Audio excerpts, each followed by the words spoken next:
السلام عليكم ورحمة الله وبركاته أعزائي المشاهدين، أهلا وسهلا بكم وحلقة جديدة من حلقات الأهلوية في الريف. هنتكلم النهاردة عن موضوعين مهمين جدا. النادي الأهلي بيسبق ريال مدريد وبرشلونة عالميا. النادي الأهلي بيتفوق على الاتنين. معانا كمان كل ما يخص مشكلة سيد عبد الحفيظ، كل ما يخص موضوع سيد عبد الحفيظ، الكواليس المهمة جدا اللي مش هتسمعها في أي مكان تاني غير هنا في قناتكم، قناة الأهلوية في الريف. مرضناش نتكلم في موضوع سيد عبد الحفيظ، مرضناش نطلع زي الناس اللي طلعت عشان نقدر نجيب الحقيقة كاملة، عشان خاطر جمهورنا اللي بيثق فينا وبيثق في الخبر اللي احنا بنجيبه. عملنا اتصالاتنا، جبنا كل حاجة خاصة بسيد عبد الحفيظ والكواليس إقالة سيد عبد الحفيظ من منصبه، وإيه الحكاية وإيه الموضوع. تعالوا بنا ندخل في أخبارنا على طول، وأخبار النادي الأهلي. عايز أقول لكم إن النادي الأهلي لما بيبقى اسمه بيسمع فوق قوي بيرجع لمصر. عايز اقول لكم ان النادي الاهلي لما بيتميز التميز بيرجع لمصر. عايز اقول لكم ان النادي الاهلي لما بيسمع قوي في العالم، اسم مصر هو اللي بيسمع في العالم. عايز اقول لكم ان النادي الاهلي لما بيتفوق على فرق اوروبا بتبقى مصر هي اللي اتفوقت في مجال الرياضة، وهي اللي بتكون اتفوقت على اوروبا، لان لما بيتكلموا عن مصر وبعدين يتكلموا عن النادي الاهلي. عايز اقول لكم ان النادي الاهلي في الشهر اللي فات اللي انتهى ده كان متميز جدا جدا جدا، وخد المرتبة الاولى من نادي ريال مدريد ونادي برشلونة. هتقول لي في ايه؟ هقول لك دايما النادي الاهلي بيسعى للعالمية، دايما النادي الاهلي بيسعى ان هو يكون رقم واحد.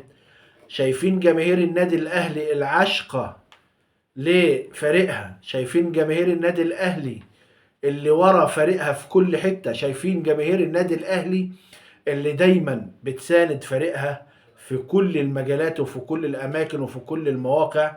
شايفين جماهير النادي الاهلي خلت النادي الاهلي خد المركز الاول عالميا، بعد ما كان برشلونة وريال مدريد هما اللي بياخدوا المركز الاول في العالم من حيث تواصل جماهيرهم على السوشيال ميديا.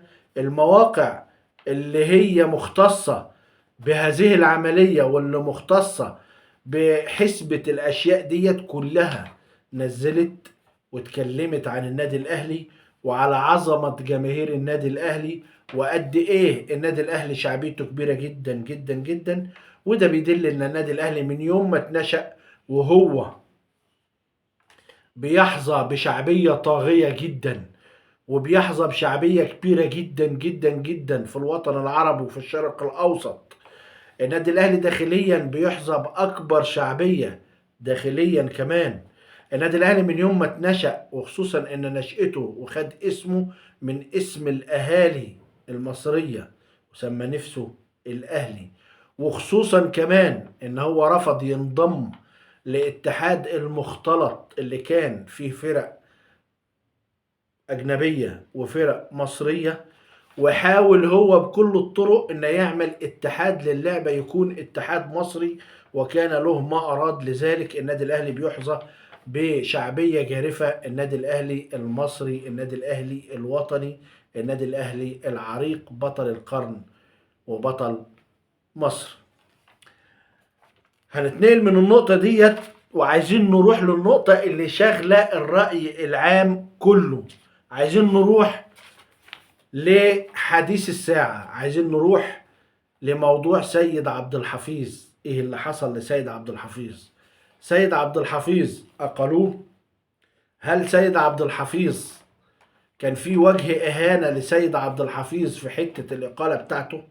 هل سيد عبد الحفيظ ما كانش يعرف ان هو المنصب بتاعه هيسيبه؟ هل سيد عبد الحفيظ ما كانش يعرف ان هو هيتم التغيير في التوقيت ده بالذات؟ هل إدارة النادي الأهلي خدت الخطوة الخطأ؟ هل إدارة النادي الأهلي أخدت القرار الخاطئ؟ مين ورا القرار اللي حصل؟ هل إدارة النادي الأهلي في بينها وبين سيد عبد الحفيظ حاجة عشان خاطر إنها تقيل سيد عبد الحفيظ؟ هل الموضوع في ناس أثرت على إدارة النادي الأهلي زي ما احنا سمعنا ويقول لك إن القرار سياسي؟ هل الكلام ده صحيح؟ هل في تدخلات خارجية عشان خاطر يجبروا إدارة النادي الأهلي إن هي تقيل سيد عبد الحفيظ من منصبه؟ كل ده إحنا هنعرفه، وهنعرف الكواليس، وهنعرف إيه اللي حصل بالظبط. الكلام كتر في الموضوع دوت، الكلام انتشر، كل واحد اجتهد من ناحيته، كل واحد قال وجهة نظره، كل واحد استنتج براحته، كل واحد طلع وقال اللي نفسه فيه. لكن الحقيقة فين؟ هو ده اللي احنا عايزين نعرفه. الخبر الصحيح فين؟ هو ده اللي احنا عايزين نجيبه لعشاق قناة الأهلوية في الريف. عشان كده مرضناش نطلع ونتكلم، مرضناش نطلع مع الناس ونساير الكلام لحد ما نعرف الحقيقة فين، ونحاول ان احنا نجيب الحقيقة اللي انت مش هتلاقيها غير في الأهلوية في الريف هنا. كابتن سيد عبد الحفيظ أولا لا يختلف عليه اتنين انه من افضل من شغل منصب مدير الكرة في تاريخ الكرة المصرية بعد الراحل ثابت البطل رحمة الله عليه. لا يختلف اتنين على ان سيد عبد الحفيظ من اكفأ ومن اقوى ومن افضل ومن اروع من مسك منصب مدير الكورة في النادي الاهلي. محدش يقدر ينكر قوة سيد عبد الحفيظ في السيطرة على غرفة ملابس النادي الاهلي. محدش يقدر ينكر فضل او يقدر ينكر مجهود سيد عبد الحفيظ انه يقدر يسيطر على كل النجوم المتواجدة في النادي الاهلي، واللي بيتواجدوا في النادي الاهلي واللي بيجوا على النادي الاهلي. محدش يقدر يقول ان سيد عبد الحفيظ ممكن تمسك عليه غلطة في الادارة. محدش يقدر يقول ان سيد عبد الحفيظ او يختلف اتنين على سيد عبد الحفيظ انه حتى لما بيطلع في البرامج التلفزيونية بيبقى راجل عارف الكلمة بتطلع منه بحساب، لا تقدر تحاسبه ولا تقدر تمسك عليه حاجة ولا تقدر تقول ان الراجل ده مش فاهم. لا، ده الراجل ده فاهم جدا جدا جدا. فكلنا متفقين على امكانيات سيد عبد الحفيظ اللي محدش يقدر ينكرها خالص. ولكن هل سيد عبد الحفيظ هيفضل في مكانه للأبد كمدير للكرة في النادي الأهلي؟ طبعا لا.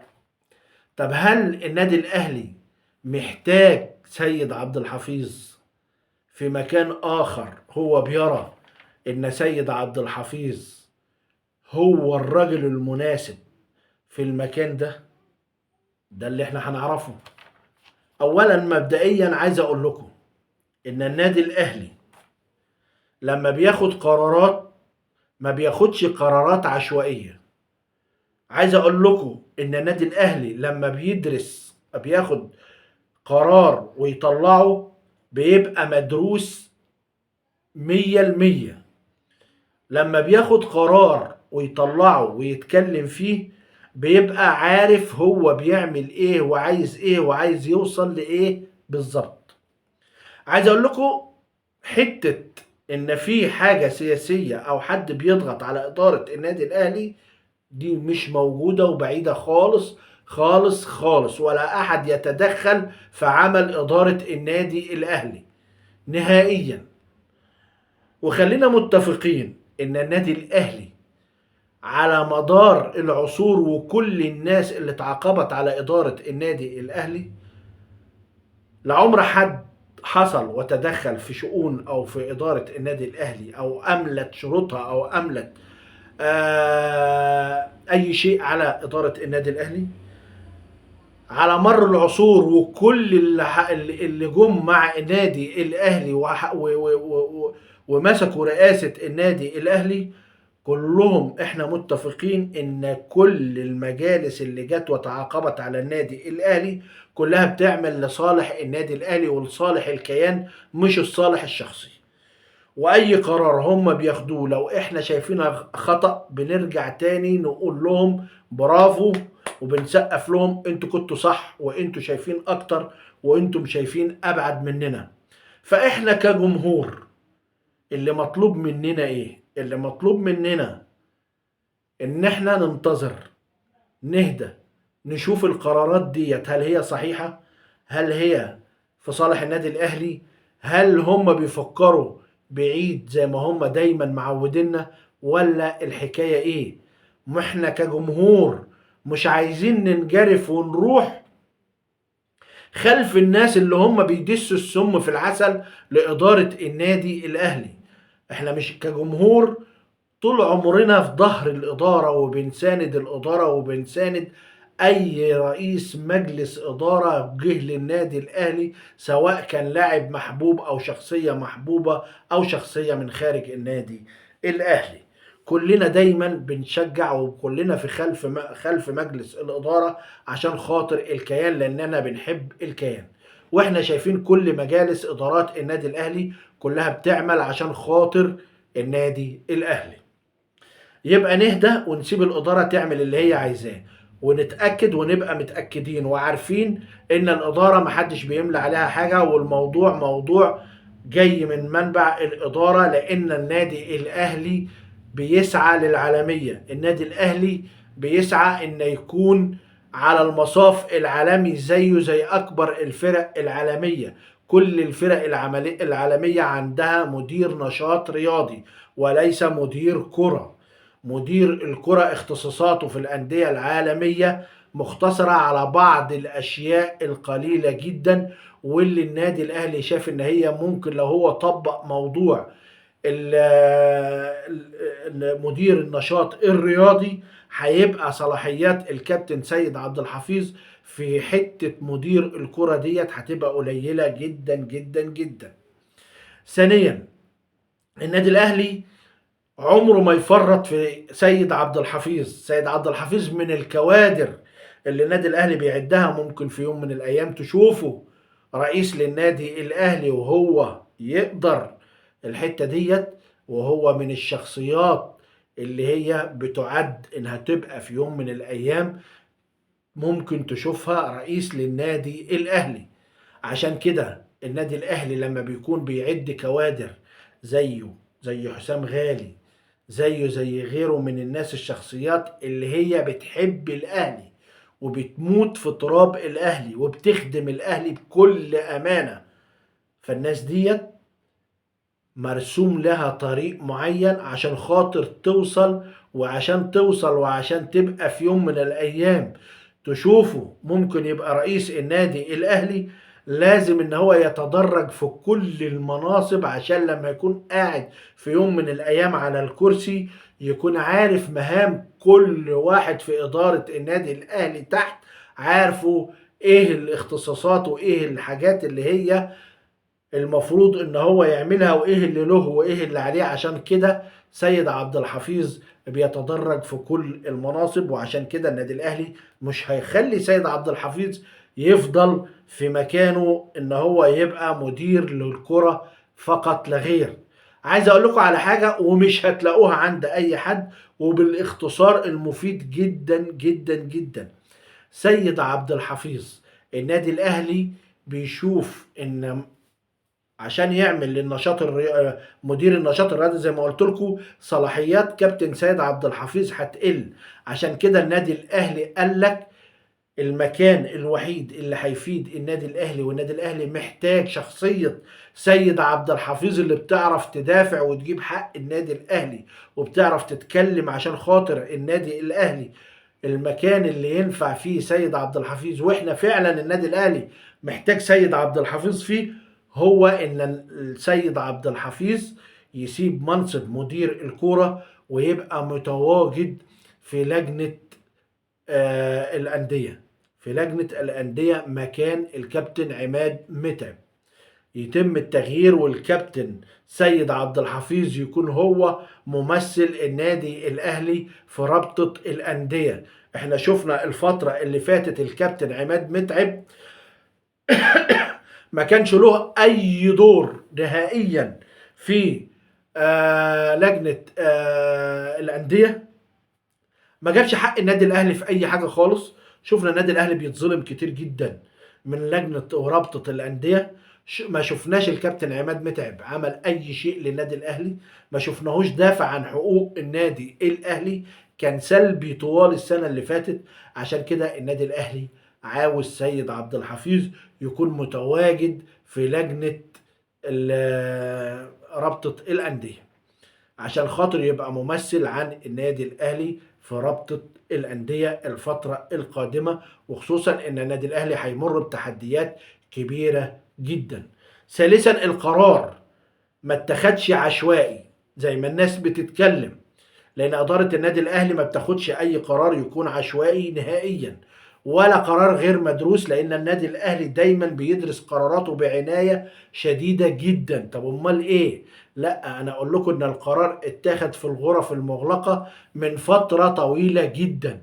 وعايز اقول لكم كمان المفاجأة اللي محدش قالها ولا حد اتكلم فيها، ان الكابتن سيد عبد الحفيظ عارف الموضوع وعارف اللي هيحصل بالظبط، وعارف ان كان في اسماء كتير جدا مرشحة للمنصب ده انها تبقى مكانه وتمسك مكانه، ولكن الترشيحات كلها صبت في صالح الكابتن خالد بيبو، اللي النادي الاهلي بقاله حوالي 7 سنين او 8 سنين من ساعة ما خلاه يبطل الاعلام، والنادي الاهلي بيعده عشان يقدر يمسك منصب زي ده، ويكون في كوادر جديدة شابة او كوادر جديدة طالعة خلف النادي الاهلي، عشان خاطر كابتن سيد عبد الحفيظ يروح لمرحلة تانية وبعديها مرحلة تالتة، وممكن قريب جدا او في الانتخابات الجايه تلاقيه عضو في مجلس اداره النادي الاهلي، والدوره اللي بعديها ممكن تبص تلاقيه نائب الرئيس، والدوره اللي بعديها تبص تلاقيه رئيس النادي الاهلي. محدش عارف. النادي الاهلي بيفكر لسيد عبد الحفيظ، مستحيل يخسر سيد عبد الحفيظ. الاداره وعلاقه الكابتن سيد عبد الحفيظ بيه ممتازة جدا جدا جدا. سيد عبد الحفيظ من الشخصيات اللي بيعدوها ان هي تبقى في يوم من الايام رئيسا للنادي الاهلي. كابتن محمود الخطيب عايز ومحتاج، والنادي الاهلي مش الكابتن محمود الخطيب ده، النادي الاهلي محتاج الكابتن سيد عبد الحفيظ في لجنة الاندية، الوحيد اللي يقدر يقول ويجيب حق النادي الاهلي اللي بيتسلب منه ويتكلم، وان ديت مظبوطه وان دي مش مظبوطه، وان دي صحيحه وان دي مش صحيحه، وان دي في عدل وان دي ما فيهاش عدل، هو الكابتن سيد عبد الحفيظ. وهيبقى خير من يمثل النادي الاهلي في رابطه الانديه. هو ده بالنسبه للكابتن سيد عبد الحفيظ، وهو ده موضوع الكابتن سيد عبد الحفيظ. يعني كل الكلام اللي انتوا بتسمعوه اجتهادات من بعيد جدا، هي دي الحقيقه ومش هتلاقي حقيقه اكتر منها. ولو سألت، لو حد اتكلم مع سيد عبد الحفيظ وقال له هل انت ما كنتش تعرف بالقرار، هيقول لك لا انا كنت اعرف بالقرار. هل انت الموضوع ده فيه نوع، هو بس حتة القرار ان هو يتعلن بعد انتهاء الدوري مباشرة وفي التوقيت ده بالذات، يعني هو ده اللي عمل حتة حساسية عند الكابتن سيد عبد الحفيظ. لكن القرار هو عارفه، وعارف ان هو النادي الاهلي هيتخذ القرار ده من بدري قوي، والنادي الاهلي كان مأجل لما الدوري يخلص ولما الموسم يخلص، بالنسبة للاعبين وبالنسبة للجهاز الفني وبالنسبة للإدارات. وهي كده مجلس إدارة النادي الأهلي كل سنة بيغير في الموسم الجديد كل حاجة.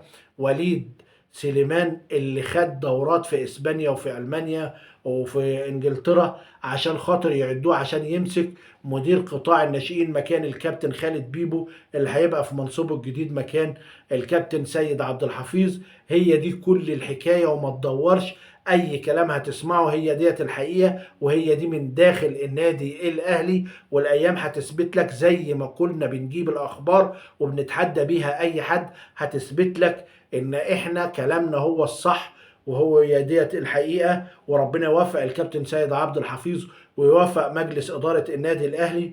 وعشان كده احنا كجماهير مش عايزين ننساق مع الناس اللي هم بيدسوا السم في العسل لإدارة النادي الأهلي، الناس اللي عايزة تفرقك وتفرق ما بينك وتعمل مسافات ما بينك وما بين مجلس الإدارة. الكلام ده مش موجود مع جماهير النادي الأهلي. وجماهير النادي الأهلي جماهير واعية وبتفهم، وأهم حاجة عندها مصلحة فريقها. أعزائي المشاهدين، لحد كده خلصت أخبارنا، لكن ما خلصتش حكايتنا. بقول لك قبل ما تنزل لو سمحت انزل اعمل لايك واعمل شير للحلقة ديت عشان توصل الحقيقة لكل الأهلاوية الجمال اللي زيك كده. واللي بيسمعني لأول مرة، من فضلك انزل اشترك في القناة وفعل زر الجرس عشان يوصلك كل جديد من قناتكم قناة الأهلاوية في الريف. أعزائي المشاهدين، إلى أن ألتقي بكم، لكم تحياتي والسلام عليكم ورحمة الله وبركاته.